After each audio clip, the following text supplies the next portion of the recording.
हरिः ओम्।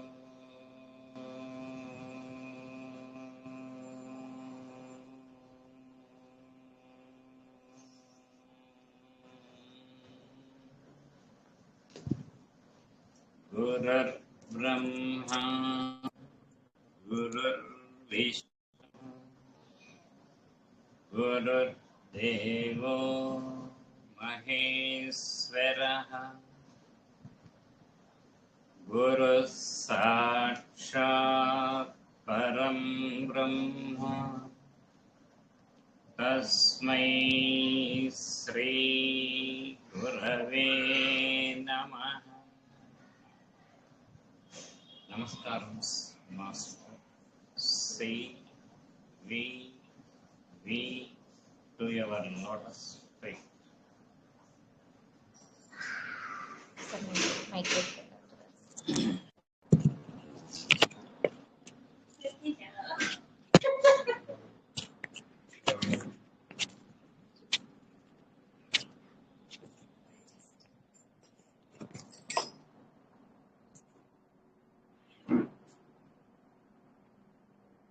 మనం నిన్న హానిమన్ గారు ఇచ్చినటువంటి ఫుట్ నోట్కి ఎక్స్ప్లెయిన్ చేసుకుంటున్నాము. అది కూడా ఎక్స్ప్లెయిన్ చేసుకోవాల్సిందే. ఫుట్ నోట్ కూడా, ఫుట్ నోట్ అనేది ఇంపార్టెంట్.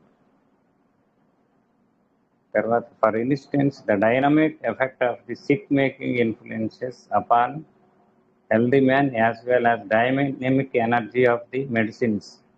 అంటే మనం ఇంతవరకు చెప్పుకున్నాం sick making influences upon healthy man అంతవరకు చెప్పుకున్నాం. తర్వాత as well as dynamic energy of the మెడిసిన్స్లో కూడా డైనమిక్ ఎనర్జీ ఉంటుంది. మనం చెప్పుకున్న మెడిసిన్స్ కూడా, మందులకు కూడా డైనమిక్ ఎనర్జీ అనేటువంటిది ఉంటుంది.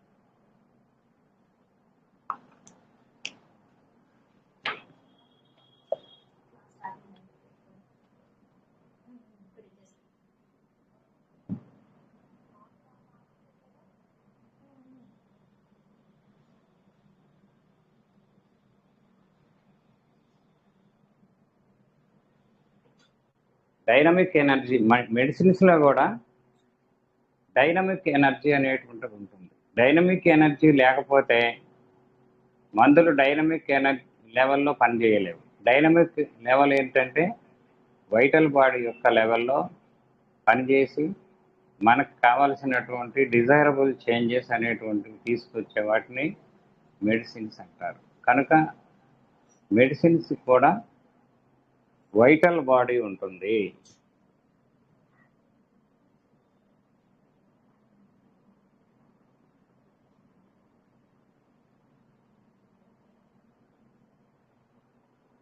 మీకు అందరికి తెలిసినటువంటి ఒక ఎగ్జాంపుల్ చెప్తాను.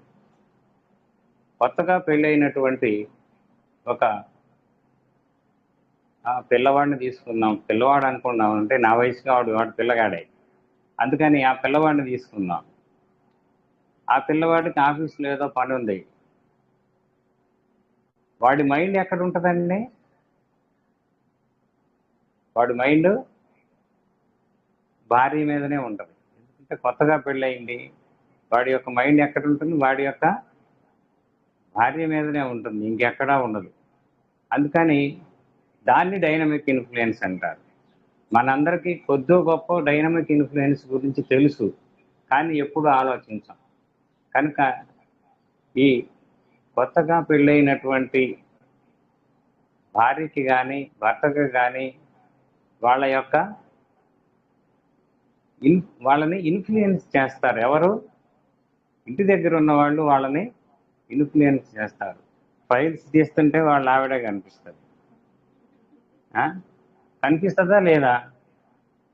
కనుక ఎప్పుడైనా సరే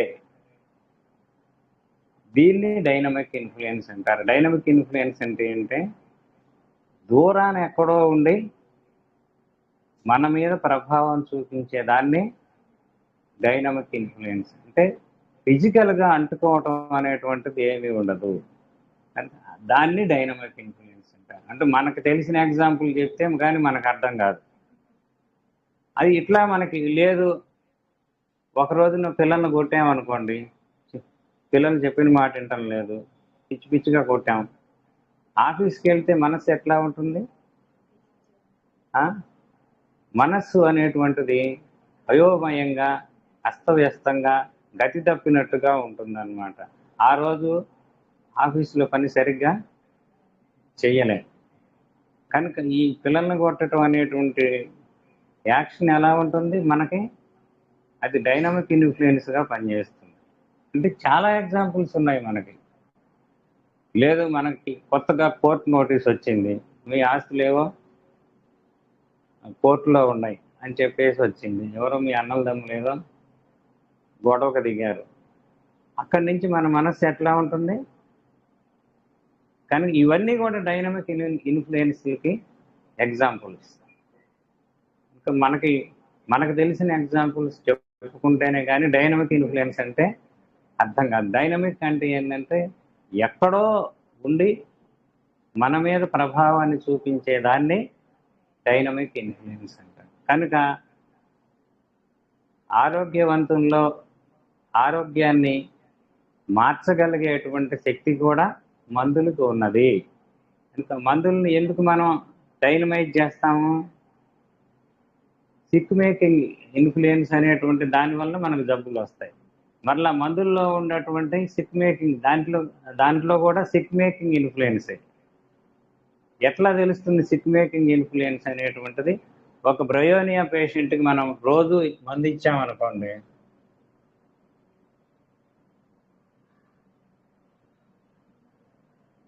బ్రయోనియా పేషెంట్కి మనం ప్రతిరోజు కనుక బ్రయోనియా ఇస్తే ఏమవుతుంది? వాడికి శుభ్రంగా గజదాహం వస్తుంది. ఎన్ని మంచినీళ్ళు ఇచ్చినా తాగేస్తాడు. తర్వాత బద్ధకం, ఏ పని చెయ్యడు. తర్వాత ఏదన్నా నొప్పులు బాధలు ఉంటే పిల్లల్ని ఎక్కించుకొని తొక్కించుకుంటాడు.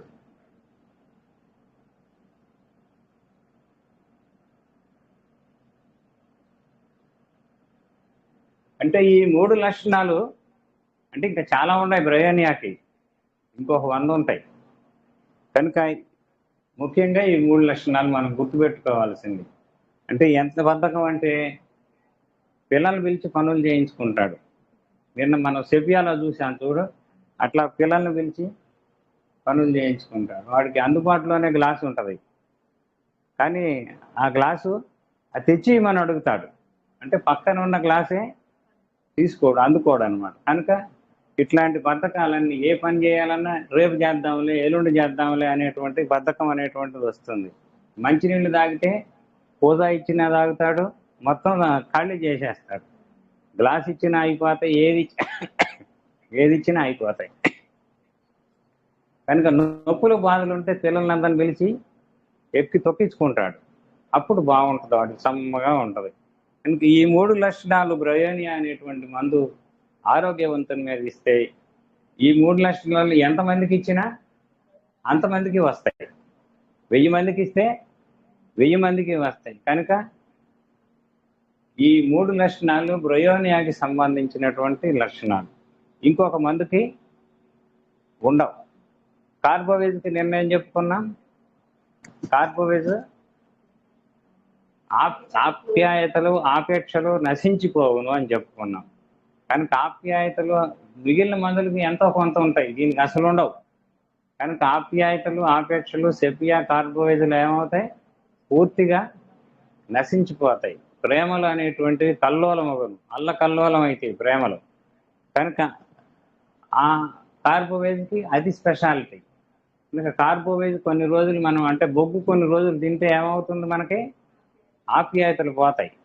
అంటే బొగ్గులాగానే అవుతాయి, మన ఆప్యాయతలు కూడా బొగ్గులాగానే అవుతాయి.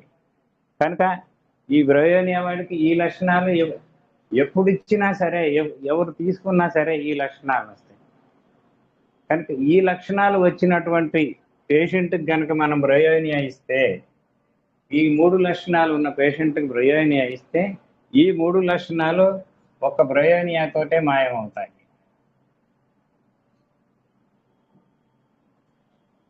ఇక ఈ 3 లక్షణాలు కూడా బ్రయోనియాతోటే మాయమవుతాయి. నిర్ణయం చెప్పుకున్నాం మనం. సిక్ మేకింగ్, మనిషిని వ్యాధిగ్రస్తం చేసేటువంటి పదార్థం ఏదైతే ఉన్నదో అది వ్యాధిగ్రస్తం చేస్తుంది. ఇది వ్యాధిగ్రస్తుల్ని బ్రయోనియా అనేటువంటిది ఆరోగ్యవంతంగా చేస్తుంది. కనుక ఈ బ్రయోనియా ఇచ్చినటువంటి పేషెంట్లు ఎవరైతే ఉన్నారో ఈ 3 లక్షణాలు ఒక్కసారే మాయమవుతాయి. 3టికి 3 మందులు వేయకూడదు, ఒక మందే. ఎందుకంటే ఒక శరీరంలోనే 3 లక్షణాలు ఉన్నాయి కాబట్టి ఒక మందే 3ంటికి పనిచేస్తుంది. మనకు మోడీ గారు జిఎస్టీ పట్టుకొచ్చారు. జిఎస్టీ అంటే అర్థం ఏంటి? సేల్స్ ట్యాక్స్ అన్నమాట. ఈ సేల్స్ ట్యాక్స్ ఎట్లా ఉంటుంది? Central sales tax, state sales tax.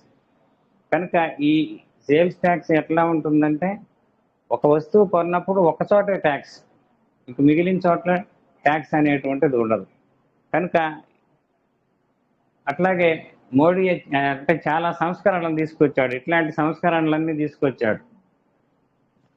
కనుక ఈ 3 లక్షణాలు మనకి గజదాహానికి ఒక మందు, బద్ధకానికి ఇంకొక మందు, నొప్పులు బాధలు ఎక్కించి పిల్లల్ని ఎక్కించి తొక్కించుకుంటుంటే వాళ్ళకి ఇంకొక మందు, ఇట్లా ఏముండదు. 3 కూడా ఒకదానితోటే మాయమవుతాయి.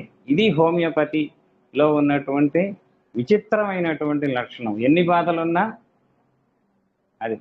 అందుకని మాకేంటంటే పేషెంట్లు వస్తుంటారు, చెప్తా ఉంటారు, ఇదిగో ఈ బాధ ఉందండి, ఈ బాధ ఉందండి, ఈ బాధ ఉందని 4 బాధలు చెబుతారు. చెప్పిన తర్వాత మందు కట్టిస్తాం. ఆ తర్వాత మర్చిపోయామని ఇంక 2 చెబుతారు. సరేలేండి అని మేము ఇంక మళ్ళీ ఇంకొక మందు ఇయ్యం.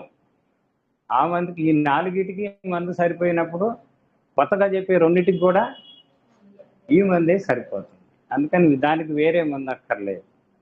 అది తెలియక జనం ఏందండి ఆయన చెప్పిన ఈయనుడు మునిలాగా ఉంటాడు, అస్సలు మౌనం పాటిస్తాడు, ఆ మొదట 4 ఏదో రాసుకున్నాడు, మిగిలిన 4 రాసుకోలేదు.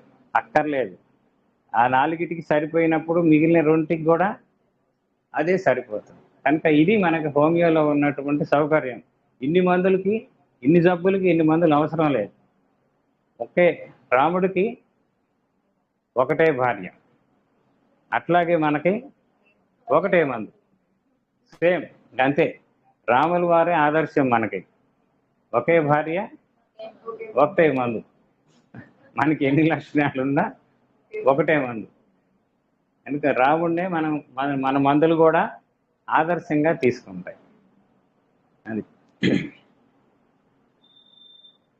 కనుక నిన్న మనం సిక్ మేకింగ్ ఇన్ఫ్లుయెన్సెస్ అంటే వ్యాధిగ్రస్తం చేసేటువంటి వ్యాధిని కలిగించే మందుల్ని మనం చూసాం, ప్రభావితం చేసేటువంటి పరిస్థితులను చూసాం. తర్వాత ఇవాళ మందుల్లో ఏముంటుందంటే మందుల్లో కూడా అదే డైనమిక్ వైటల్ బాడీ ఉంటుంది. మందుల్లో కూడా వైటల్ బాడీనే ఉంటుంది. ఇమ్మెటీరియల్ సబ్స్టెన్స్ అంటారు. దాన్ని ఏమంటారు? ఇమ్మెటీరియల్ అంటే కంటికి కనిపించినటువంటి పదార్థము, భౌతికము కానటువంటి పదార్థము. అది కనుక upon the life of restoration of health is nothing else than the infection and so not in any way material. కనుక మనల్ని వ్యాధిగ్రస్తం చేసే మెటీరియల్ కూడా డైనమిక్ మెటీరియలే. అంటే డైనమిక్ అంటే ఇమ్మెటీరియల్ అంటే కనిపించినటువంటి పదార్థమే. అలాగే మరలా మనల్ని వ్యాధిగ్రస్తులుగా కాకుండా వ్యాధిగ్రస్తుడి నుండి ఆరోగ్యాన్ని ఇచ్చేటువంటి పదార్థాలు కూడా డైనమిక్ మెటీరియల్సే. కనుక 3 డైనమిక్ లెవెల్లోనే పనిచేస్తాయి. మన యొక్క ప్రాణం కూడా డైనమిక్ లెవెలే. తర్వాత మనకి వ్యాధిని కలుగజేసేది కూడా డైనమిక్ లెవెలే. అలాగే వ్యాధి నుండి మరలా ఆరోగ్యాన్ని ఇచ్చేటువంటి పదార్థం కూడా డైనమిక్ లెవెలే. మనం మందుల్ని ఎలా అయితే పొటెంటైజ్ చేస్తాం, దీన్ని ఏమంటారు? పొటెంటైజేషన్ అంటారు, లేకపోతే డైనమైజేషన్ అంటారు. ఇక్కడ కూడా అదే పేరు. డైనమైజేషన్ అంటే మెటీరియల్ సబ్స్టెన్స్ నుంచి ఇమ్మెటీరియల్ సబ్స్టెన్స్లోకి మందుని మార్చటం. నిన్న మనం ఏం చేసాం? ఉప్పుని బాగా రోట్లో వేసి పచ్చాగా నూరి పడేస్తే ఉప్పు యొక్క ప్రాణశక్తి కిందకు దిగుతుంది అనమాట. ఆల్కహాల్లో నుంచి కిందకు దిగుతుంది. ఉప్పు గ్రాము తీసుకుంటే గ్రాము పైనే ఉంటుంది, మొత్తం అక్కడే ఉంటుంది. 2 గ్రాములు తీసుకుంటే 2 గ్రాములు అక్కడే ఉంటుంది. కానీ ఆ కిందకి దిగేది ఉప్పు యొక్క ప్రాణం విడవడి. అంటే ఉప్పు యొక్క ప్రాణం మనల్ని వేరు చేస్తున్నాం, ఉప్పు నుంచి వేరు చేస్తున్నాం. ఉదాహరణకు మనకి ఎవరన్నా పెద్ద రాక్షసుడు ఉండారు అనుకోండి, ఆ రాక్షసుడు మనల్ని పట్టుకొని ఉతిక పట్టుకొని పిసికేసాడు అనుకోండి, మెదికి పడేసాడు అనుకోండి, అప్పుడు ఏమవుతుంది? మన ప్రాణం వేరవుతుంది మన శరీరం నుండి. ఆ వేరైన దాన్ని ఆల్కహాల్లో తీసుకొచ్చి ఆయన కూడా గరాటు పైన ఆల్కహాల్ పోసాడు అనుకోండి, చివరికి ఏమవుతుంది? కిందకి మన యొక్క ప్రాణం దాంట్లోకి చేరుతుంది. అట్లాగే ఒక ఈగని మనం పిసికేసామనుకోండి, ఏమవుతుంది? ఈగ యొక్క ప్రాణం సపరేట్ అవుతుంది. కనుక ఉప్పు యొక్క ప్రాణం కూడా అది. ఉప్పు యొక్క ప్రాణం సపరేట్ అయిందా లేదా అనేటువంటిది ఆ ఉప్పు యొక్క మందు మనం ఆ ఉప్పు యొక్క ప్రాణం ఏదైతే ఉందో ఆ ప్రాణాన్ని మనం మందుగా ఇచ్చినప్పుడు అతి ఆశ్చర్యకరమైనటువంటి ఫలితాలు మనం చూస్తూ ఉన్నాం. ఉదాహరణకి మన పిల్లల్ని ఎవరన్నా ప్రేమించేశారనుకోండి, జనరల్గా మనకు భారతదేశంలో ఎక్కువ క్యాస్ట్ ఫీలింగ్స్ ఉంటాయి. ఆ కులం వాడు, ఈ కులం వాడు, ఒకళ్ళనొకటి చేసుకోకూడదు అనేటువంటి ఫీలింగ్ చాలా వరకు ఉంటుంది. అట్లాంటి వాళ్ళకి కూడా మందులు ఉన్నాయి. ఏ మందో కాదు, నేట్రమోర్. నేను మనం చెప్పుకున్నాను చూడండి, కామన్ సాల్ట్, ఉప్పే.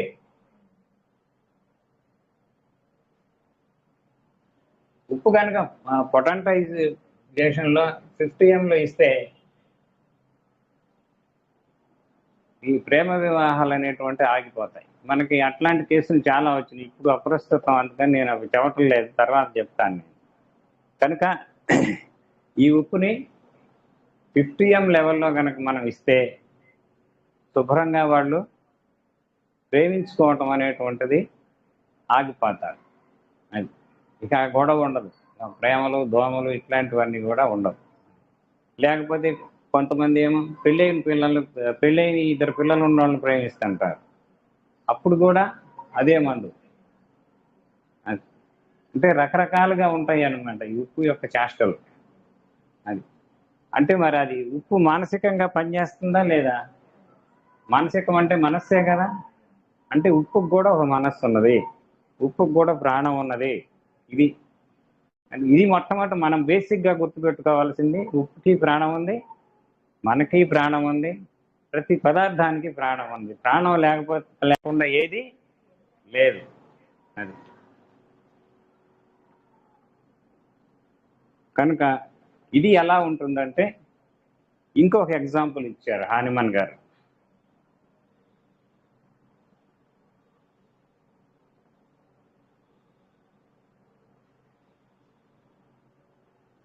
మ్యాగ్నెట్ అనేటువంటిది ఒక దాన్ని తీసుకోండి. మ్యాగ్నెట్కి ఏముంటుంది? నార్త్ అండ్ సౌత్ పోల్స్ ఉంటాయి, 2 పోల్స్ ఉంటాయి. Just as the energy of a magnet attracting a piece of iron or steel is not material. కనుక దీనికి దగ్గరగా మనం ఒక ఇనుప సూదిని పెట్టామనుకోండి, ఇనుప సూదిని ఆకర్షించేటువంటిది ఏ శక్తి ఆకర్షిస్తుంది? అయస్కాంతంలో దేని వలన ఆకర్షిస్తుంది? దీనికి దగ్గరగా తీసుకొస్తే అంటుకునే పని లేదు, కొంచెం దూరాన్ని ఉండగానే అది కదులుతుంది. సూది కానీ పిన్నీస్ కానీ కదులుతుంది. ఎందువలన కదులుతుంది? Because of the dynamic power of the magnetism. దీన్ని డైనమిక్ పవర్ అంటారు. అంటే ఎన్ని ఎగ్జాంపుల్స్ ఉన్నాయో చూడండి మనకి. కనుక దీన్ని డైనమిక్ పవర్ అంటారు. కనుక one sees that the piece of iron is attracted by one pole of the magnet, but how it is done is not seen. కనుక ఇది ఏ రకంగా ఆకర్షిస్తుంది అనేటువంటిది మనం చూడలేము, కంటికి కనపడదు. కంటికి కనిపిస్తుందండి, అయస్కాంత శక్తి కానీ అయస్కాంత రేఖలు కానీ మనకి కనిపించవు, కానీ ఉన్నట్టు తెలుస్తుంది. ఎట్లా తెలుస్తుంది మనకి? సూది దాని దగ్గరికి తీసుకెళ్తే అది లాక్కుంటుంది అన్నమాట. దూరాన్ని కొంచెం దూరాన్ని ఉండగానే అది ఇటు కదులుతుంది. అది కనుక the invisible energy of the magnet does not require mechanical or auxiliary means. కనుక మెకానికల్ మీన్స్ అంటే చేతితోటి దానికి మీద పెట్టక్కర్లేదు, అంత దూరాన్ని ఉండగానే లాక్కుంటుంది. కనుక ఆ లాక్కునే శక్తి ఎవరంటే అది అయస్కాంత శక్తి. That is invisible. అది కంటికి కనిపించదు, పొరపాటును కూడా కనిపించదు. లేదు ఎట్లా తీసుకున్నావు చూస్తానంటే ఏం కనిపించదు చూడటానికి, తీసుకోవడమే కనిపిస్తుంది కానీ అది అట్రాక్ట్ చేయడమే కనిపిస్తుంది కానీ మనకేం కనిపించదు. అది కనుక the magnet draws itself and this acts upon the piece of iron upon the steel needle by means of purely. అంటే మ్యాగ్నెట్ దేని వలన లాక్కుంటుందంటే ప్యూర్లీ ఇమ్మెటీరియల్. ఇమ్మెటీరియల్ అంటే భౌతికము కానటువంటి పదార్థము. ఇన్విజిబుల్ అదృశ్యమైనటువంటి శక్తి. కన్సెప్చువల్. కాన్సెప్చువల్ అంటే ఒక భావనామయమైనటువంటి తరంగములు. కనుక ఇన్హెరెంట్ అంతర్గతమైన నిగూఢమైనటువంటి శక్తి. ఈ 4 లక్షణాలు దానికి ఉంటాయి. ఒక మ్యాగ్నెట్ బార్కి ఆ 4 లక్షణాలు ఉంటాయి.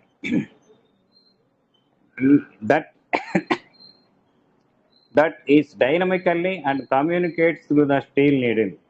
కనుక డైనమికల్గా ఈ స్టీల్ రాడ్కి, స్టీల్ పీస్కి ఈ అయస్కాంత శక్తిని డైనమిక్గా కమ్యూనికేట్ చేస్తుంది. అది దాన్ని డైనమిక్ ఎనర్జీ అంటారు. అది కనుక dynamic energy that is dynamically communicates to the steel needle. కనుక కమ్యూనికేషన్ స్టీల్ నీడిల్కి డైనమిక్గా చేస్తుంది. అది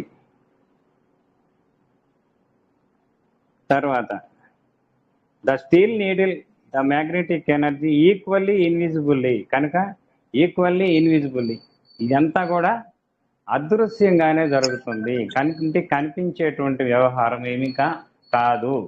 అది the steel needle becomes itself a magnet. కొంతకాలం పోయేసరికి ఆ స్టీల్ నీడిల్ కాస్త అది కూడా మ్యాగ్నెట్గా అవుతుంది.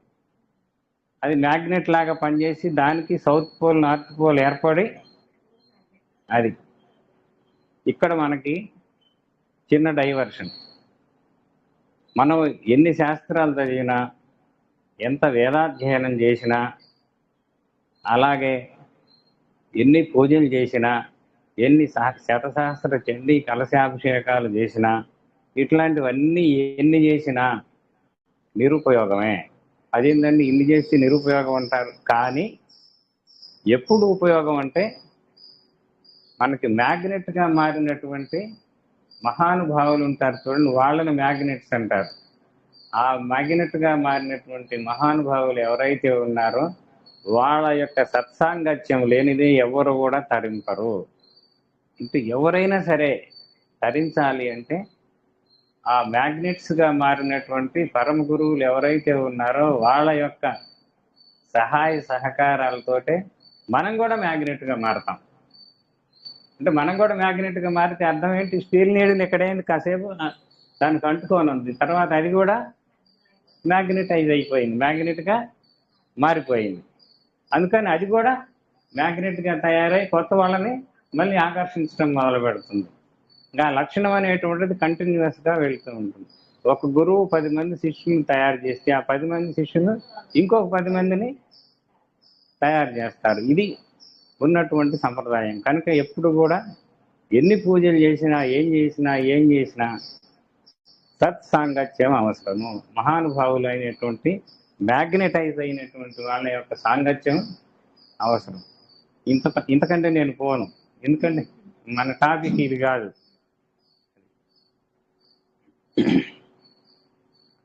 కనుక the steel needle becomes itself a magnet and even at a distance when the magnet does not touch it and magnetizes other steel needles. కనుక ఇది కూడా దూరాన్ని ఉండే మిగిలినటువంటి స్టీల్ నీడిల్స్ని అట్రాక్ట్ చేసి వాటిని కూడా మ్యాగ్నెటైజ్ చేస్తుంది. అది గొడవ. అంటే అది ఆగదు అనమాట ఆ ప్రాసెస్. అది which it had been endowed previously by the magnetic rod. అంటే మనకు ఆ మ్యాగ్నెటిక్ రాడ్ వల్ల వచ్చినటువంటి మ్యాగ్నెటిజాన్ని పుణికి పుచ్చుకొని అది మిగిలినటువంటి ఐరన్ రాడ్స్ని కూడా మ్యాగ్నెటైజ్ చేస్తుంది. అది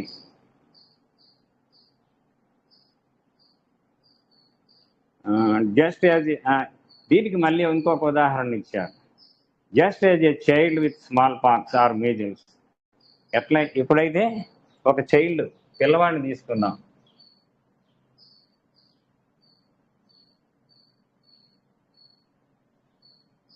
ఆ చైల్డ్కి స్మాల్ పాక్స్ కానీ మీజిల్స్ కానీ ఉందనుకోండి,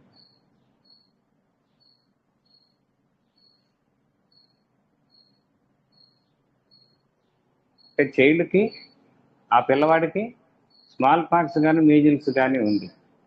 ఆ ఉన్నప్పుడు ఆ పిల్లవాడు ఇంకో పిల్లవాడి దగ్గరకు వచ్చాడు అనుకోండి, అంటే ఆ చైల్డ్ హెల్దీగా ఉన్నాడు.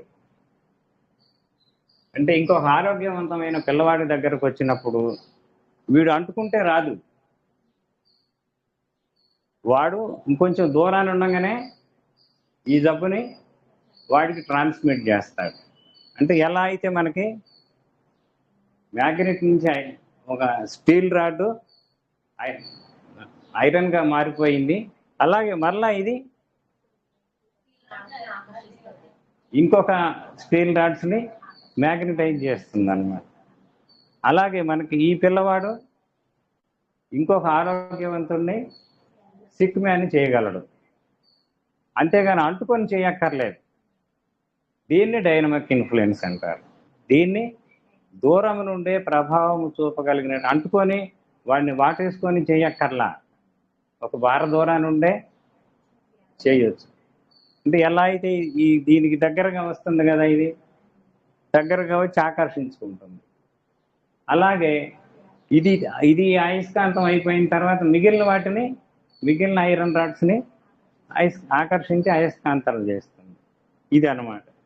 కనుక ఈ స్మాల్ పాక్స్ చైల్డ్ ఎప్పుడైతే స్మాల్ పాక్స్ కానీ మీజిల్స్ కానీ ఉన్నటువంటి పిల్లవాడు ఇంకొక పిల్లవాడికి దగ్గరగా వస్తే వీడిని కూడా దూరం నుండియే భౌతికమైనటువంటి సంస్పర్శ ఏమీ లేకుండానే వీడిని వ్యాధిగ్రస్తుని చేయగలిగినటువంటి కెపాసిటీ, సత్తా ఉంటుంది. అంటే అంటుకొనే చేయక్కర్లేదు. అది అందుకని అంటుకునే చోట వ్యాధులు రావు. అది మనం అట్లయితే బాగా నల్లటి వాళ్ళని పోయి ఎర్రటోళ్ళు అంటుకున్నారు అనుకో, వాళ్ళ రంగు వీళ్ళకి వస్తుందా, వీళ్ళ రంగు వాళ్ళకి వస్తుందా, అస్సలు పొరపాటును కూడా రాదు. అది కనుక ఆ రంగు ఇటు రాదు, ఈ రంగు అటుపోదు. అది కనుక it is a distance without anything material. కనుక అది దూరము నుండియే ఆ వ్యాధిని ఈ ఆరోగ్యవంతుడైనటువంటి పిల్లవాడికి సంక్రమింపజేసేటువంటి శక్తి ఉన్నది. అది it infects at a distance without anything material. దూరం నుండియే అవతల వారిని వ్యాధిగ్రస్తము చేయగలిగినటువంటి సత్తా ఉంటుంది. ఏ ప్యూర్లీ స్పెసిఫిక్. కనుక ఈ ప్యూర్లీ పరిశుద్ధమైనటువంటి స్పెసిఫిక్ ప్రత్యేకమైనటువంటి ఎనర్జీ అండ్ కాన్సెప్చువల్ భావనమైనటువంటి శక్తి. అంటే భావన మనకి ఏ లోకంలో ఉంటుందో ఆ లోకంలో ఉంటుంది. Conceptual influence communicated to the near child. దగ్గర ఉన్నటువంటి పిల్లవాడికి కమ్యూనికేట్ అవుతుంది. To the near needle the magnetic property. ఎలా అయితే మ్యాగ్నెటిక్ ప్రాపర్టీ దగ్గరగా ఉన్నటువంటి సూదికి ఎలా అయితే ట్రాన్స్మిట్ అవుతుందో అలాగే దగ్గరలో ఉన్నటువంటి పిల్లవాడిని వీడు వ్యాధిగ్రస్తుడిని చేయగలడు. ఇప్పుడు అర్థమైందండి వ్యాధులు ఎలా వస్తాయో. అది తర్వాత ఇంకా కొన్ని ఎగ్జాంపుల్స్ చెబుతున్నాడు. అయిపోయిందా? మనం ఇవాళ కొంచెం పక్కకి వెళ్ళాము ఒక 2-3 నిమిషాలు. సరే పర్లేదు, ఇంకా 3 పేరాలు ఉంది. ఇది చెప్పుకుందామా? ఈ 3 పేరాలు చెప్పుకుందాం, పర్లేదు. సరే, కార్బోవేజ్లోకి వెళ్దాం.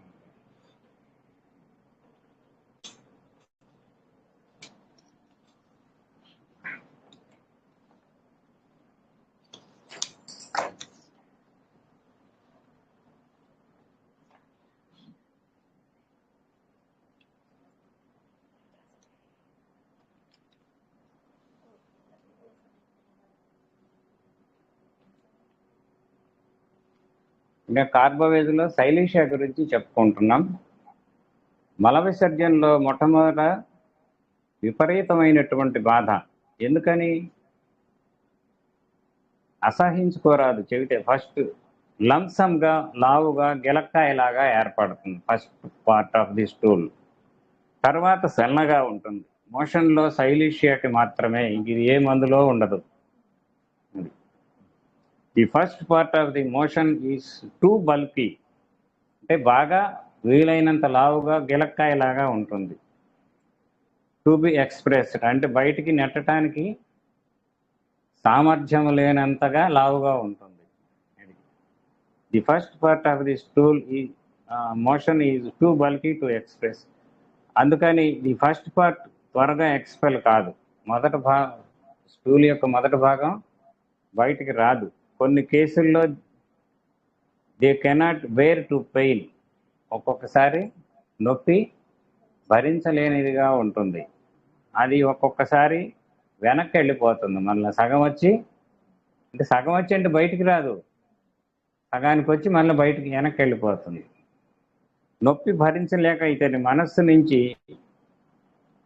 మనస్సు వచ్చిన మలం మళ్ళీ లోపలికి వెళ్ళిపోయి తిరిగి మళ్ళా వచ్చేస్తారు. మళ్ళీ ప్రయత్నం చేద్దామని మళ్ళీ వస్తారు బాత్రూమ్కి. అది మళ్ళీ మర్నాడు మోషన్కి వెళ్ళడానికి ట్రై చేస్తారు.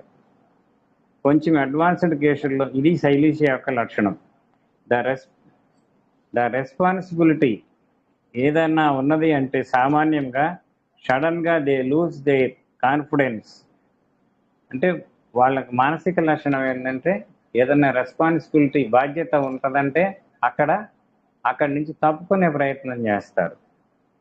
ఏదన్నా పని పెట్టుకున్నారంటే నీరసించిపోతారు. అంటే పిల్ల పెళ్ళి ఏదన్నా ఉందనుకో, పిల్లాడి పెళ్ళి ఏదన్నా ఉందనుకో, వాళ్ళకి నీరసం వస్తుంది.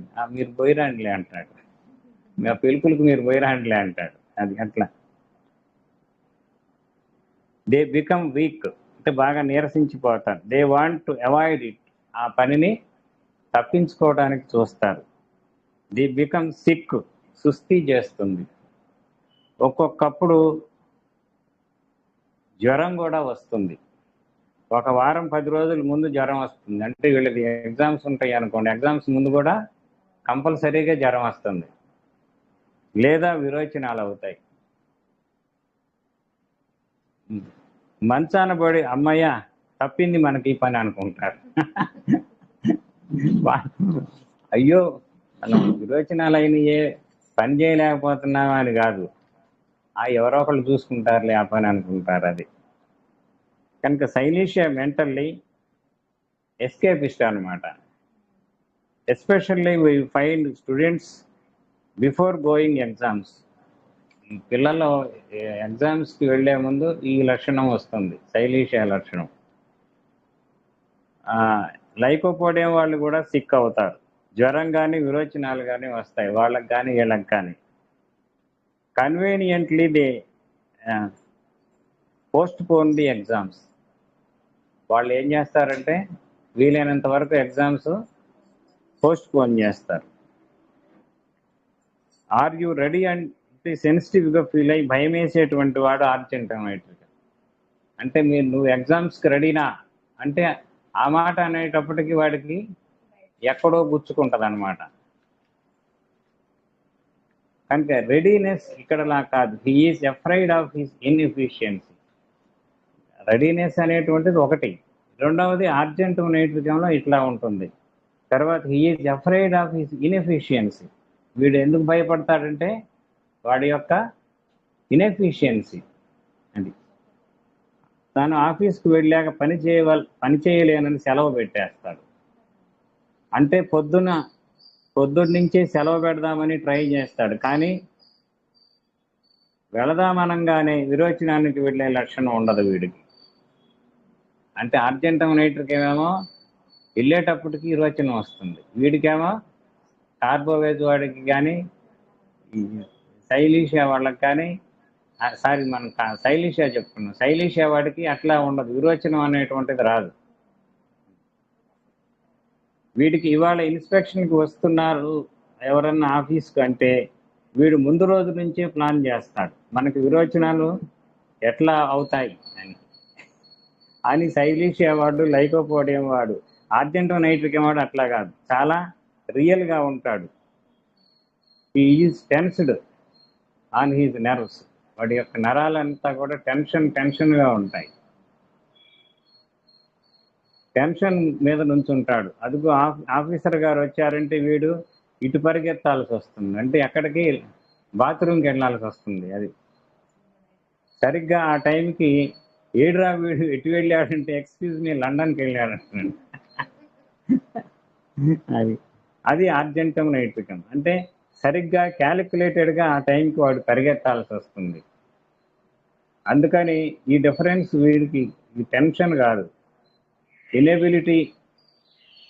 ఆర్జెంటమ్ నైట్రికం వాడికి టెన్షన్కి అది తేడా, ఇనేబిలిటీనేమో దీంట్లో ఉంటుంది ఈ శైలీషియా వాడిలో. వీడికేమో ఇనేబిలిటీ కాదు, ఆ టయానికి విరోచనం వస్తుంది అన్నమాట, అది తేడా. శైలీషియా ముఖ్య లక్షణాలు, శైలీషియాలో కొంతమంది అడ్వాన్స్డ్ మెంటల్ స్టేట్లో ఉండి ఇంకా ఫిజికల్ సిమ్టమ్స్ రాని వాళ్ళు, they are cases where they resigned their jobs. ఒక్కొక్కసారి వాళ్ళు మనం ఈ ఆఫీసులో పని చేయలేం అని చెప్పేసి ఆఫీసుకి సెలవు పెట్టేస్తారు, ఒక్కొక్కసారి లాంగ్ లీవ్ పెడతారు, ఒక్కొక్కసారి అసలు ఇంట్లోకి వచ్చేసి ఉంటారు సెలవు పెట్టేసి. They went home. భార్యా పిల్లలు కూడా ఉద్యోగం రిజైన్ చేసి ఇంటి దగ్గర కూర్చొని ముష్టి అడుక్కొని తింటుంటారు. లేదా పెళ్ళాం పిల్లలు ఉద్యోగం చేయడం, లేకపోతే మరి వీడు చేయకపోతే మరి వాళ్ళన్నా చేయాలిగా, బండి నడవాలి కదా, అది ఇట్లాంటి కేసులు. కనుక ఇవన్నీ కూడా ఈ శైలీషియాలో ఉండేటువంటి కేసులు. ఎందుకని, they definitely feel that they cannot share the responsibility, వాళ్ళకి తన బాధ్యతలు తాను గుర్తెరగడు. ఒక్కొక్క డ్రగ్ ఒక్కొక్క ఏరియా ఉంటుంది, ఈ డ్రగ్ ఏరియా ఇది. వీటిల్లో ఏమన్నా లక్షణాలు కనిపిస్తే ఆస్తమాలో శైలీషియా వేయాల్సిందే, వేస్తేనే తగ్గుతుంది. ఈ పైన చెప్పిన లక్షణాలు ఏవైతే ఉన్నాయో, నిన్నటి నుంచి మనం మాట్లాడుకున్న లక్షణాలు, అవి ఉంటే ఆస్తమాలో శైలీషియా వేయాల్సిందే, వేస్తే కానీ తగ్గదు.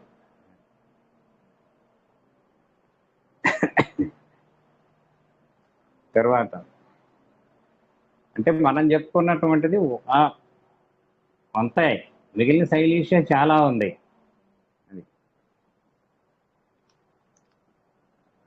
కనుక అది వరకు ఆస్తమాలో శైలీషియా చాలా మాటలు వేసిన వాడి దగ్గర నుంచొని మనం చూడాలి. అంటే శైలీషియా మొదట వేయాలంటే డైరెక్ట్గా వేయకూడదు, ఆ సీనియర్ డాక్టర్ దగ్గర మనం చూడాలి.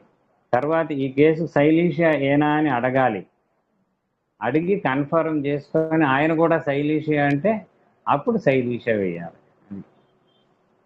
అంటే ఒక్కొక్కళ్ళ దగ్గర వైద్యుడు అవ్వాలి అంటే చంపకుండా వైద్యుడు అవ్వాలి, పేషెంట్స్ని చంపకుండా వైద్యుడు అవ్వాలంటే ఇది పద్ధతి. భయపడకూడదు. ప్రిస్క్రిప్షన్ తీసుకున్న వాళ్ళ దగ్గర కూర్చొని మన మైండ్కి మందు తడుతూ ఉంటే అదే వాళ్ళు రాస్తున్నారు అంటే ఇద్దరి మధ్య వెరిఫికేషన్ కనుక సరిపోతే అప్పుడు మనం మందు ఇవ్వచ్చు. అది ప్రపంచంలో మొట్టమొదట కొమ్ములతో పుట్టిన వాళ్ళు ఎవరూ లేరు, ఎవరు కూడా చిన్నగా నేర్చుకొని పైకి వచ్చినటువంటి వాళ్ళే. నాకు ఎవడు కూడా కొమ్ములతో పుట్టలేదు, గేదెకి కూడా కొమ్ములు ఉండవు, మొదట పుట్టినప్పుడు కొమ్ములు ఉండవు, తర్వాత వస్తాయి. కనుక సువర్ణ పథకంలోనూ అంతా నేర్చుకున్న వాళ్ళే. ఈ సిమ్టమ్స్ ఉన్న వాళ్ళకి ఆస్తమా వస్తే శైలీషియా 200 సేఫ్గా వేసేయచ్చు. ఈ ఫైనల్ లక్షణాలు ఏవైతే చెప్పామో అవన్నీ ఉన్నటువంటి వాళ్ళకి సైలీషియా సేఫ్గా వేయచ్చు, లేకపోతే వేయరాదు. అందుకని పబ్లిక్ ఎగ్జామ్స్కి ముందు యూనివర్సిటీస్లో కాలేజీలో ఉన్న వాళ్ళు మనకి సైలీషియా లైకోపోడియం సీసాలు జాగ్రత్తగా మీరు మీ దగ్గర ఉంచుకోవాలి కలిపి. ఎందుకంటే వాళ్ళు ఎక్కువ మంది స్టూడెంట్స్ ఈ 2 మందుల్లోనే ఉంటారు, లైకోపోడియం కానీ సైలీషియా కానీ. లైకోపోడియం ఊరిచ్చాక నేను ఆ సీజన్లో చాలా వాడవలసి వస్తుంది. అంటే అక్కడ యూనివర్సిటీలో మాస్టర్ పనిచేసేటప్పుడు ఎక్కువ కేసులకి ఈ లైకోపోడియం కానీ సైలీషియా కానీ వాడారు. కొంతమంది సందు వీళ్ళ మధ్య ఆర్జెంటోనైట్రికం వాళ్ళు కూడా ఉంటారు. ఆర్జెంటోనైట్రికం కొంతమందికి ఎగ్జామ్స్కి వెళ్ళే స్టూడెంట్స్లో ఈ మందు కేటగిరీస్లో ఉంటారు. మొదటి 2 కేటగిరీస్ లైకోపోడియం, సైలీషియా. ఇది 3వ కేటగిరీ తక్కువ ఉంటారు, 30% ఉంటారు. ఆర్జెంటోనైట్రికం వాళ్ళు పేపర్ దగ్గరకు వెళ్ళాక సమస్తం చదువుకొని వాడికి ఉన్న పాఠాలన్నీ విరాట్ స్వరూపం లాగా జీర్ణమై ఉంటాయి కడుపులో, మొత్తం బాగా చదువుకుంటారు, వెల్ ప్రిపేర్డ్ అనమాట. అట్లా ఉంటుంది. పేపర్ ఇచ్చేటప్పటికి బ్లాంక్ అవుతుంది బుర్ర, అసలు ఏమి గుర్తురావు, ఒక్కటి కూడా గుర్తురాదు. అంతకుముందు విరాట్ స్వరూపం లాగా ఉంటాయి మొత్తం. అది పేపర్ ఇచ్చేటప్పటికి బ్లాంక్ అవుతుంది, బుర్ర ఖాళీగా ఉండిపోతుంది, ఎందుకు పనికిరాదు. అది ఆర్జెంటోనైట్రికం కనుక వాడు తెలివిగా బల్ల మీద కాగితం పెట్టి ఒక 5 నిమిషాలు తల బల్ల కానించి నిద్రపోతే అది తేలిక విద్య, మళ్ళీ అన్ని జ్ఞాపకం వస్తాయి, మొత్తం జ్ఞాపకం వస్తాయి. ఆ తర్వాత వాడు 90%, 95% మార్కులు తెచ్చుకుంటాడు. ఎందుకంటే అంతకుముందు బాగా చదివి ఉన్నాడు కాబట్టి.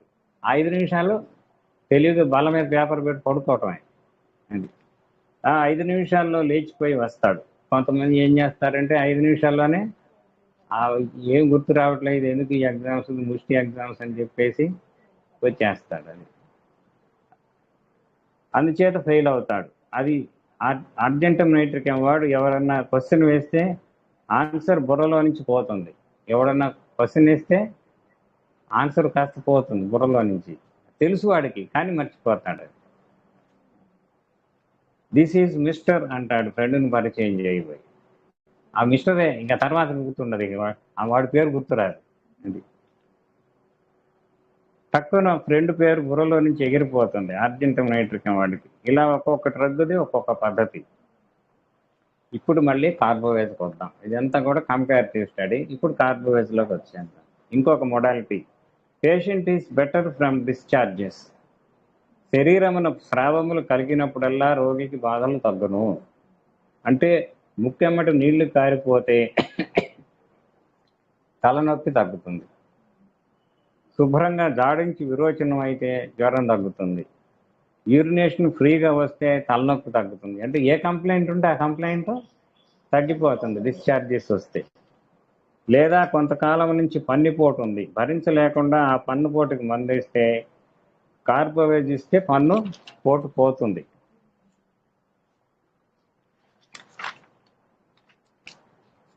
ఎవరన్నా ఇస్తారా? ఇవ్వరు. వాడిలో కార్బోవేజ్ సిమ్టమ్స్ చూసి ఇస్తాం మనం, పన్నుపోటుకే ఇవ్వం మనం. వాటిలో మిగిలిన కార్బోవేజ్ లక్షణాలను చూసుకొని మోటార్ పెట్టి చూసి ఇస్తాం.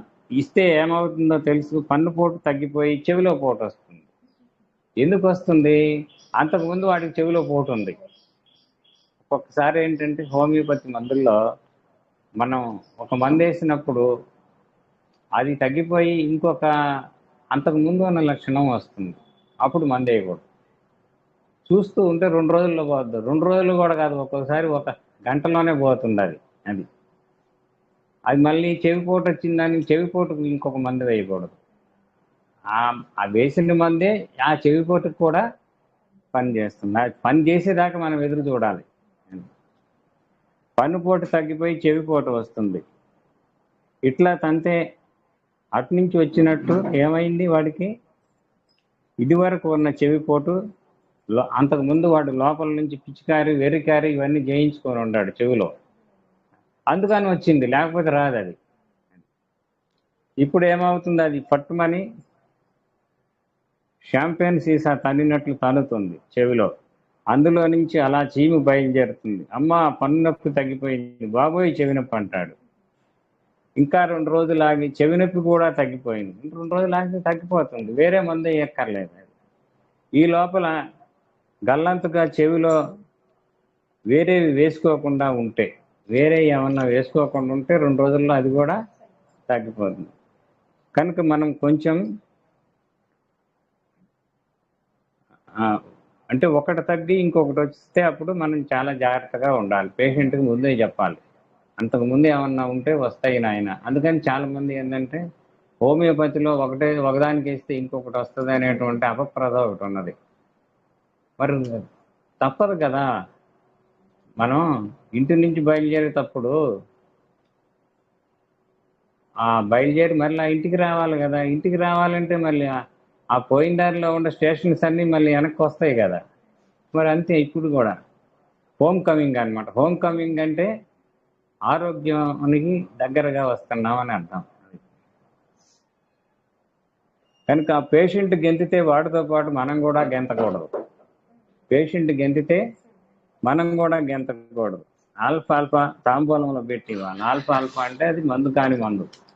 అది కనుక patient is always better from discharge. కనుక ఎప్పుడు కూడా పేషెంట్ డిశ్చార్జెస్ వలన బెటర్ అవుతాడు. తర్వాత feverishness in evening and at night. సాయంత్రం వచ్చేటప్పటికి జ్వరం వస్తుంది వాడికి. సాయంకాలం పూట కానీ రాత్రి పూట కానీ జ్వరంగా ఉందంటాడు వాడు. నాకు ఒంట్లో జ్వరం వచ్చింది అంటాడు. అంటే పెద్దగా జ్వరం ఉండదండి వీడికి, 105, 106 ఉండదు. ఎంతసేపు ఉన్నా 99, 98, 99.1, 2 అంతే, అంతకన్నా జ్వరం ఉండదు. అది ఒక పెద్ద జ్వరం ఏమీ ఉండదు, అట్లా ఉంటుంది. నేట్రం మూరు వాడికి మధ్యాహ్నం ఉంటుంది. ఎండలో బ్రయోనియా వాడికి ఉంటుంది.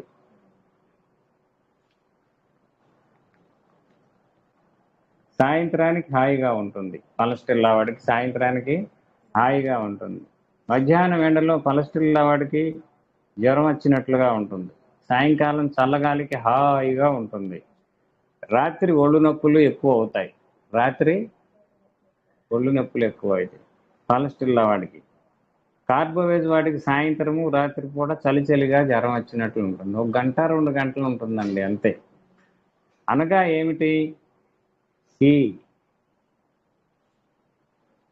is prone to be TB. కనుక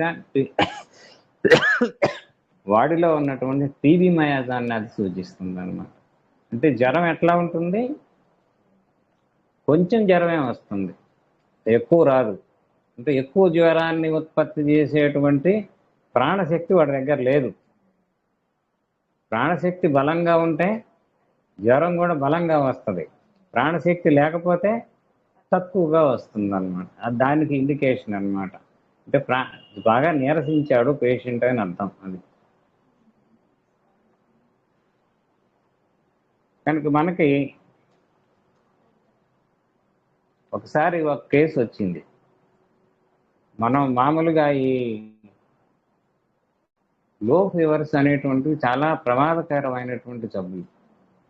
ఈ జ్వరాలు ఏంటంటే రోజు వస్తాయి, రోజు ఏదో ఒక టైంలో వస్తాయి, 1 గంట 2 గంటల్లో ఉండిపోతాయి.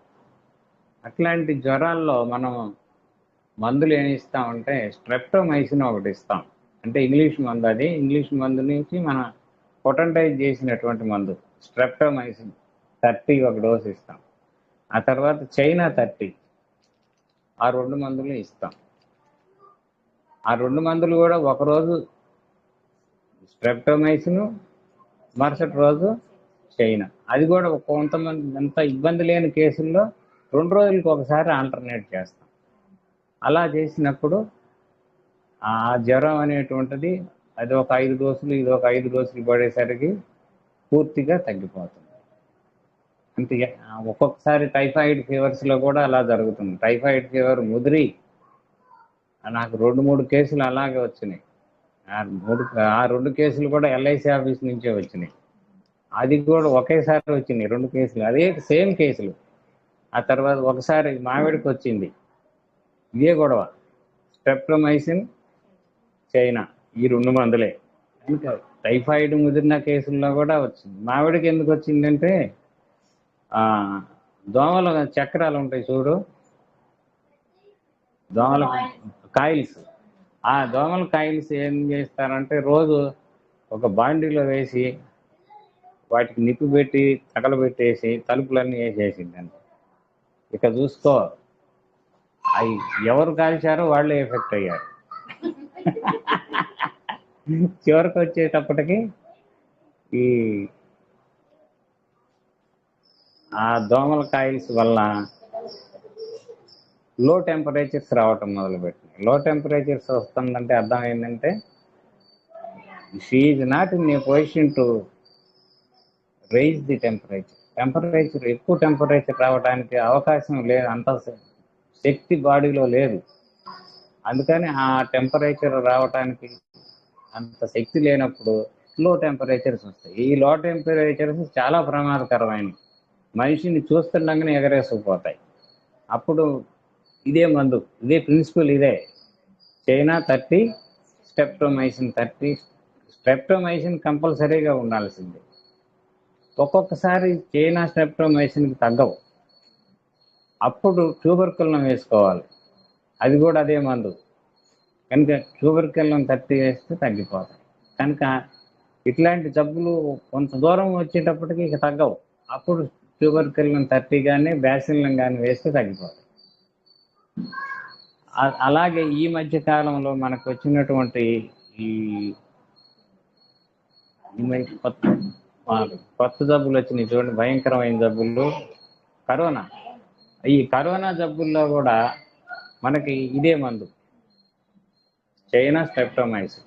ఈవెన్ వెంటిలేటర్స్ మీద ఉన్న కేసులు కూడా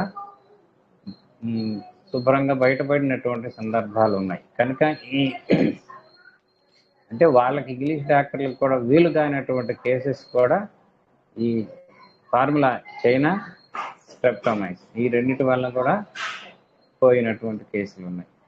తర్వాత అయితే ఈ చైనా స్ట్రెప్టోమైసిన్కి కూడా వీలు కాని కేసులు ఉంటాయి. మళ్ళీ జనరల్గా అట్లాంటి కేసెస్లో ఇది పనిచేస్తుంది, కార్బోవేస్ పనిచేస్తుంది. నాకు ఒక కేసు వచ్చింది, చైనా స్ట్రెప్టోమైసిన్ దాదాపుగా 1 నెల రోజులు వాడాం. ఈ పేషెంట్ పరిస్థితుల్లో ఏమాత్రం మార్పు లేదు. చైనా 30, స్ట్రెప్టోమైసిన్ 30 వేసాం, ఏమీ తగ్గలేదు. ఆ తర్వాత ట్యూబర్కులం 30 కూడా ఇచ్చాం, తగ్గలేదు. బ్యాసిల్లం 30 కూడా ఇచ్చాం, తగ్గలేదు. అప్పుడు మాస్టర్ నోట్స్లు అన్ని తిరగేస్తుంటే ఇది కనిపించింది పాయింట్. అప్పుడు మాకు తెలిసి మా అబ్బాయి కూడా మా డిస్పెన్సరీ స్టాఫే, ఆ ఒక డోసు కార్బోవేస్ 30 ఇస్తే ఇమీడియట్గా the fever came to normal. అది కనుక ఇది కార్బోవేస్ యొక్క ఉపయోగం, ప్రాణాలని రక్షిస్తుందన్నమాట, మన యొక్క ప్రాణం పోకుండా కాపాడుతుంది.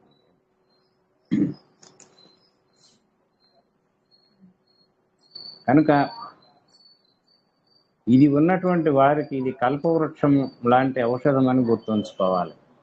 ఇట్లాంటి లో ఫీవర్స్ ఉన్నటువంటి వాళ్ళకి ఇది కల్పవృక్షం, మామూలు కాదు. మాస్టర్ చెప్పారు, కల్పవృక్షం లాంటి ఔషధం. కనుక కార్బో ఎనిమాలిస్ పక్కకు వస్తుంది, అది ఏం పనిచేయదు. అంటే సాయంత్రం అయ్యేటప్పటికి చలిగా జ్వరంగా ఉంటుంది. కొంచెం జ్వరం అదే డేంజర్, కొంచెం జ్వరమే అదే ప్రమాదకరమైనటువంటి జ్వరం. శుభ్రంగా పెళ్ళున 103 కానీ 104 కానీ వస్తే 2 రోజుల్లో తగ్గిపోతుంది. ఇది తగ్గదు, పెరగదు, అక్కడే ఉంటుంది జ్వరం. ఆ 101 కాదు, 99.12 అక్కడే ఉంటుంది. ఎన్నాళ్ళున్నా అంతే ఉంటుంది. కొన్ని రోజులు పోయేటప్పటికి పేషెంట్ మంచానికి అంటుకుపోతాడు. ఇక అసలు లేచే పని లేదు, కూర్చునే పని లేదు, మాట్లాడే పని లేదు. అది కనుక ఇది రాదు, తగ్గదు. ఇది దీని లక్షణం. అంతకంటే తగ్గదు, అంతకంటే పెరగదు, అక్కడే ఉంటుంది. మనకు అనిపిస్తుంది థర్మామీటర్ ఏమన్నా పాడైపోయింది ఏమన్నా, అదేం కాదు, అది అక్కడే ఉంటుంది. లో ఫీవర్స్ ఇట్లాగే ఉంటాయి, లింగరింగ్గా ఉంటాయి అన్నమాట, మనల్ని ఏడిపిస్తుంటాయి. ఇది కార్బోవేజ్ లక్షణం. సాయంత్రము రాత్రి జ్వరం వచ్చినట్లు ఉంటుంది, పొద్దున పూట కొంత హాయిగా ఉండొచ్చు. ఇంకా నెక్స్ట్ మోడాలిటీ వీడికి కొన్ని క్రేవింగ్స్ ఉన్నాయి, వీడికి కొన్ని కోరికలు, కొన్ని పదార్థాలంటే వీడికి బాగా ఇష్టం. ఆ వస్తువు కోసం నాలుక పీక్కుంటాడు. నేట్రమూరు వాడు ఉప్పు కోసం, నోట్రమూరు వాడు ఉప్పు అంటే నేలకు పీక్కుంటాడు, అంటే ఉప్పు ఎక్కువ తింటాడు. అందరికి సరిపోయిన ఉప్పు వాడికి చాలదు. ఇక నేట్రమూరు పేషెంట్ని గుర్తుపట్టాలంటే అది కూడా ఒకటి, అంటే వాడు ఉప్పు నుంచేక తయారు చేస్తుంది అది మందు కనుక ఆ నేట్రమూరు వాడికి ఉప్పు అంటే బాగా ఇష్టం. ఆర్జెంటం నైట్రికం వాడు స్వీట్స్ కోసం ఎగబడతాడు. ఆర్జెంటం నైట్రికం వాడు స్వీట్స్ అంటే బాగా ఇష్టం. వీడు కాఫీ, స్ట్రాంగ్ కాఫీ అంటే నక్స్వామిక. వాడిలాగా స్ట్రాంగ్ కాఫీ తీసుకొచ్చి అక్కడ పెడితే ముఖంలో రంగులు మారుతాయి. ఇది నక్స్వామిక వాడి. వాడు తాగలేకపోయినా తాగినా వికసిస్తుంది మొహం.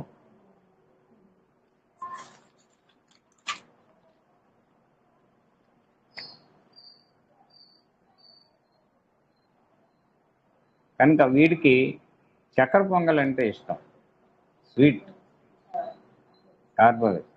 Weather he is vegetarian or non vegetarian, ఏమైనా సరే చక్కెర పొంగల్ అంటే ఇష్టం. చక్కెర పొంగల్ తయారైతే అలా చూస్తాడు, దానికి వేసి మొహం ఎర్రబడిపోతూ ఉంటుంది. చాలా తినేస్తాడు వీడు కూడా. స్వీట్స్, కాఫీ, ఇంకా మధ్యలో యాసిడ్స్ బాగా పుల్లగా ఉన్నవి.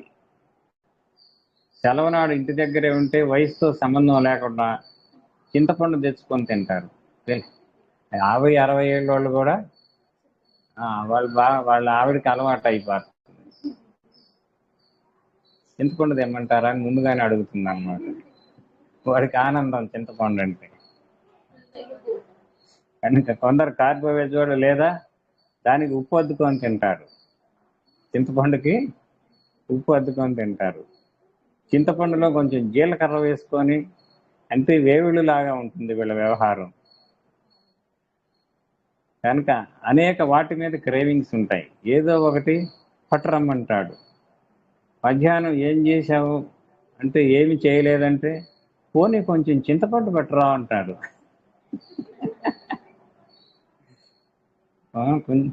ఇంకా ఫ్రైస్, వేపుళ్ళు బాగా ఇష్టం. అందులోనూ కూడా సాల్టీ స్పైసీగా ఉండేటువంటి ఫ్రైస్ బాగా ఇష్టం. నాలుగుకి కరకరలాడుతూ గరగరలాడుతూ ఉప్పుగా తగులుతూ ఉంటే స్పైసీగా ఉండేటువంటి ఫ్రైస్ అంటే ఇష్టం. వేపుళ్ళు అంటే అన్నం తినకుండా తినేస్తాడు, ఇక అన్నంతో కూడా పని లేదు, వాడికి వేపుళ్ళు ఉంటే చాలు. ఇంకా పెట్టి పుట్టిన వాళ్ళైతే వైన్, ద్రాక్ష సారాయం అంటే వీడికి కల్పవృక్ష సారాయం కింద లెక్క. అక్కడ ఊళ్ళో ఉండడం దేనికో కొత్త రకం వచ్చిందంటే పట్టరమ్మంటాడు. 100 years వైన్ అంటే పట్టరమ్మంటాడు. సీసా తెస్తున్నారంటే సంతోషంగా ముఖం విప్పారుతుంది. అలా ఓపెన్ చేసి గ్లాసులో పెడితే ఆ రంగు చూసేటప్పటికీ వాడికి మొహం దాని రంగు వల్లే మారుతుంది. ఇది కార్బోవేజ్ ఫేస్ మారుతుంది. ఫుడ్ మెటీరియల్ చూసేటప్పటికి ఎర్రబడుతుంది మొహం. ఇంకా వీడికి ఇలాగే కొన్నంటే పడని పదార్థాలు ఏంటి చూద్దాం. అవి కూడా రాస్తా. ఎవర్షన్స్, ద్వేషం అన్నమాట. ఏమంటే పడదంటే వీడికి మిల్క్ అండ్ మిల్క్ ప్రోడక్ట్స్, పాలు, పెరుగు, మీగడ. పాపం వాళ్ళ ఫాదర్కి ఒక్కడే కొడుకు, లేక పుట్టాడు. డాక్టర్ గారు పెరుగు మీగడ తినమన్నారు చిన్నప్పుడు. ఇప్పుడు ఈ ఊళ్ళోనే ఉంటున్నారు ఆయన. నా వయసే నాకంటే చిన్న, మాస్టర్ దగ్గర కూరేడంగా వయసు అనమాట. చిన్నతనంలో పెరుగు మీద మేగడ తినమంటే ఏడ్చేవాడు. అదేమిట్రా విధవా అని వాళ్ళ ఫాదర్ కొట్టబోయేవాడు. వాడు ఏడుస్తుంటే అని వాడు ఏమన్నా వాడు ఎందుకు ఏడుస్తున్నాడో తెలుసా? అబ్బా తినలేదు, గుడ్లుగా ఉంటుందంట. అంటే మేగడ ఎట్లా ఉంటుందంటే గుడ్లుగా ఉంటుందంట, అందుకని తినడు వాడు. అలాగే పాలకోవా, బర్ఫీ, దూద్ పేడ, బెంగాల్ స్వీట్స్ అవి పెడితే చచ్చిపోతాడు వాడు, అసలు తినడు వాడు. మిల్క్తో చేసేవి ఏవి తినలేడు వాడు, వాటిపై ఎవర్షన్ ఎక్కువ ఉంటుందన్నమాట. ఇంకా మీట్ అంటే మాంసం క్రమంగా దాని మీద హితవు తగ్గిపోతుంది. అంటే వెజిటేరియన్ వాళ్ళకి కాదు, చిన్నప్పటి నుంచి మామూలుగా ఏవి వస్తువు మీద అయితే ఇష్టమో ఆ వస్తువు మీద ఇష్టం తగ్గిపోతుంది. అంటే దాని అర్థం ఏదో ఒక డ్రగ్ని ఇది తెలియజేస్తుంది, అంటే కార్బోవేజ్ అన్నమాట. జాగ్రత్తగా చూసుకోవాలి మనం. క్రమంగా మాంసం మీద హితవు తగ్గిపోతుంది. కార్బోవేజ్ వాడికి కూడా మలేరియా వాళ్ళకున్నది నెక్స్ట్ మొడాలిటీ. మలేరియాలో ఎట్లా తెలుసుకోవాలి, ఒక్కొక్కటి గుర్తుంచుకోండి. మలేరియా క్రమం ముందుగా మందుగా పనికి రావాలంటే టీబీ మందుగా పనిచేయాల్సిందే. టీబీకి మలేరియాకి దగ్గర రిలేషన్. అది టీబీ మియాజంకి మందుగా పనికిరాదు, ఆ రెండిటికి ఇలాంటి సంబంధం ఉంటుంది. కాన్వర్స్లీ ఇంట్లో టీబీ మయాజం లేనిదే ఒంట్లో దోమ కొడితే మలేరియా రాదు, టీబీ మయాజం ఉంటేనే దోమ కొడితే వస్తుంది. అది ఎనాఫిలిస్ మహిళా దోమ కొడితేనే వస్తుంది. టీబీ మయాజం లేని వాళ్ళను వరించలేదు. కనుక టీబీ మయాజం లేకపోతే మలేరియా దోమ కొట్టిన జబ్బు రాదు. పుట్టిన ఎక్కదు వీళ్ళకి, కనుక పుట్టిన ఆ లాలాజాలంలో నుంచి వీడికి మలేరియా లక్షణాలు రావు. రాత్రిపూట సంగీతం పాడుతూ వచ్చి పుడుతుంది. లేడీ ఎనాఫిలస్ అనేటువంటి ఒకనొక దోమ, అంటే దోమ కాదు దోమి, అంటే మహిళా దోమ కొడితేనే వస్తుంది, పురుష దోమ కొడితే రాదు. సరే, ఆ టైం అయిపోయింది. సరే, నెక్స్ట్ రేపు చూద్దాం. రేపు తోట కార్బోవేజ్ కంప్లీట్ అయిపోతుంది, ఇంకొక మందులోకి వెళ్దాం.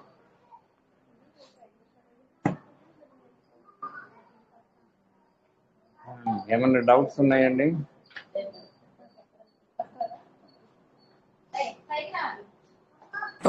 డాక్టర్ గారు శైలిష్ అది ఒకసారి మళ్ళా చెప్తారా? ఏదండి? ఏమండి? ఏది క్లియర్గా లేదండి వాయిస్. శైలీషియానా? శైలీషియాలో నిన్న చెప్పుకున్నాను కదా వరుసగా. అంటే విరోచనం ఏంటంటే బాగా first part of the story బాగా హార్డ్గా ఉంటుంది, నెక్స్ట్ పార్ట్ మళ్ళీ సాఫ్ట్గానే ఉంటుంది. అంటే ఆ మొదటి దాన్ని ఇజెక్ట్ చేయటం చాలా కష్టం, లోపల నుంచి బయటికి నెట్టడం చాలా కష్టం. అందుకని మరలా కాసేపు ప్రయత్నం చేసి మరలా బాత్రూమ్కి వెళ్తాడు కొద్దిసేపటి తర్వాత, లేకపోతే మరలా రేపు వెళ్తాడు. వెళ్ళినా ఇది వాడి గొడవ ఇంటే ఒక్కొక్కసారి మెకానికల్గా తీయాల్సి ఉంటుంది. ఆ తర్వాత శైలీష్ వాడు ఇన్ఎఫిషియన్సీ అనమాట. ఈ పని మనం చేయలేము, పని చూసి భయపడతాడు. మనకి సామెత చెబుతారు చూడండి, పని గండం అంటారు చూడండి. పని చేస్తే చచ్చిపోతాడంట, అది పని చేస్తే గండం వస్తుంది అన్నమాట. కనుక ఈ పని గండం వాళ్ళంతా కూడా శైలీషియాలో వాళ్ళకి వస్తారు. అది ఇంకేమన్నా డౌట్స్ ఉన్నాయండి? అంటే మానసిక లక్షణం కూడా చూసుకోవాలి మనం, దాన్ని దీన్ని మ్యాచ్ చేసుకోవాలి.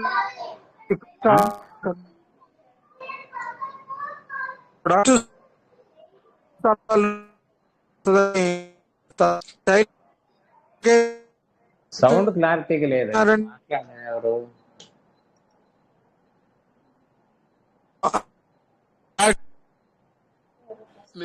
బాగా లేదు సార్.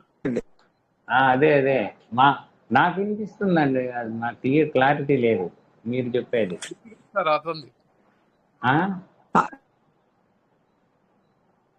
బాగుంది సార్, ఆయనది లేదు.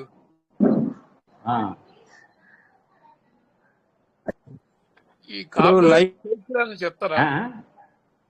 ఏమండి? కార్బోవేజ్ కేసు బాగా మీకు నచ్చింది అని చెప్తారు.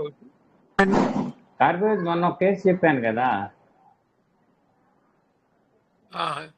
ఇంకోటి అది అట్లాంటి పెద్ద కేసులు తొందరగా రావండి. ఏదో ఒకటి మన అదృష్టం కొద్ది వచ్చింది, తగ్గింది. కొన్ని కేసులకు మనం మందులు ఇస్తుంటాం కానీ సరైన మందు పడదు. ఒక్కొక్కసారి మనల్ని ఇబ్బంది పెడుతుంటాయి ఆ కేసులు. వాళ్ళేమో మన మీద ఆశతోటి వస్తారు, ఒక్కొక్కసారి ఫెయిల్ అవుతుంటాయి. మరలా ఇంకొక మందు ఇవ్వటమే మనం. అది ఇందాక చెప్పాను కదా కార్బోవేజ్ కేసు ఒకటి ఫీవర్స్లో స్ట్రెప్టోమైసిన్ 30 చైనా 30 ఇచ్చినా కానీ ఒక నెల రోజులు చూసినా కానీ ఎన్నాళ్ళు ఉన్నా ఫీవర్ తగ్గట్లేదు, అప్పుడు కార్బోవేజ్ ఇస్తే తగ్గింది. అది ఇంకా కార్బోవేజ్ అంత డీప్గా ప్రొఫౌండ్గా పనిచేస్తుంది అనమాట.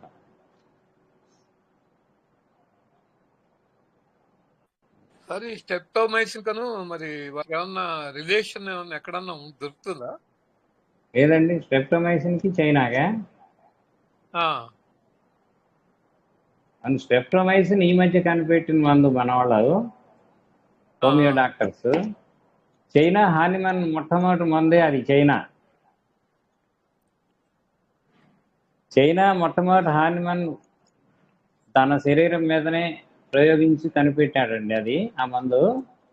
ఆ మందు మాత్రం ఇవాళకి రాబోయే రోగాలకి, రాబోయేటువంటి కొన్ని లక్షల జబ్బులకి పనిచేస్తుంది అది. అట్లాంటి మందు కాదు అది చైనా. స్ట్రెప్టోమైసిన్ ఈ మధ్య మనం బ్యాక్టీరియాస్ నుంచి తయారు చేసింది అది. అయినా ఎక్సలెంట్ మెడిసిన్, హోమియో పద్ధతిలో తయారు చేసాం అది.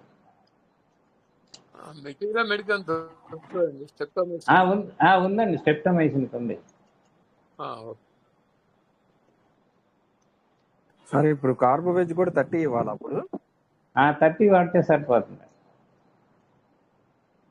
కార్బోవేజ్ 30 అది తగ్గకపోతే ముందర వాటితో ప్రయత్నం చేసుకోండి. అవి తగ్గకపోతే అప్పుడు ఈ లో ఫార్మ్స్ ఆఫ్ ఫీవర్స్లో మనకి చక్కగా పనిచేస్తుంది. ఈ లో ఫార్మ్స్ ఆఫ్ ఫీవర్స్లో ఒక్కొక్కసారి ఎయిడ్స్ జబ్బుల్లో కూడా ఇదే లక్షణం వస్తుంది.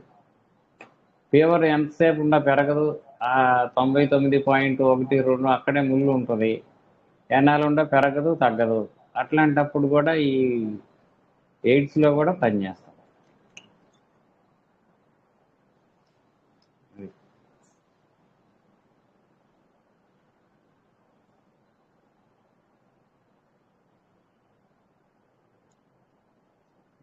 అంతేనండి, ఇంకేమైనా డౌట్లు ఉన్నాయండి?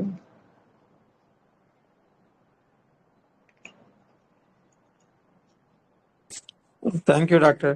Thank you. మంచిదేనండి.